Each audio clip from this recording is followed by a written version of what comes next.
Congress has not yet reached a deal, and that means the U.S. government has just under 30 hours before funding runs out. With the pending government shutdown, how are Oklahomans with food insecurities impacted? Thank you for joining us here at 5 o'clock. I'm Jessica Shambai. And I'm Zach Rael. The federal government warning Americans who rely on benefits that in a matter of days they could be gone. KOCO's Elise Jones is joining us live now. And Elise, when will those who use WIC or SNAP benefits be affected?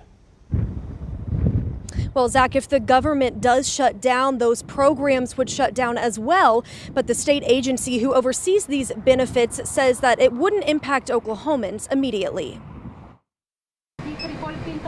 Over 70,000 Oklahomans use WIC, the Women, Infant, and Children's program that helps provide food and other resources. But if the government shuts down this weekend, that could change. We certainly support WIC because it's all healthy.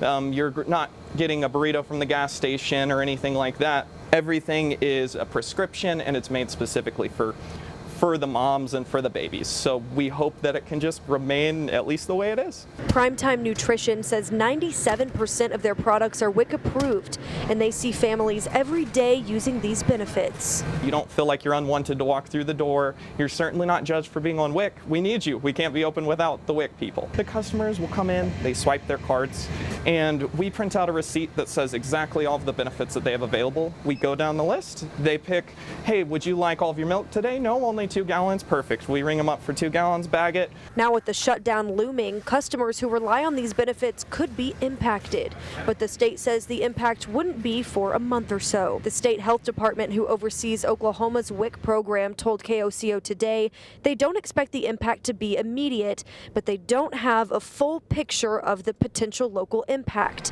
They say in October, WIC recipients can use their benefits as normal. The Oklahoma Department of Human Services, who oversees SNAP benefits, says they're in the same boat, that the impact won't be immediate. They say SNAP recipients will receive October allotments at their normal time. I wouldn't be too concerned. We've been around for a while. I think things will work out okay. So we'll still be here for you. As soon as the government gets their stuff figured out, we'll still be here.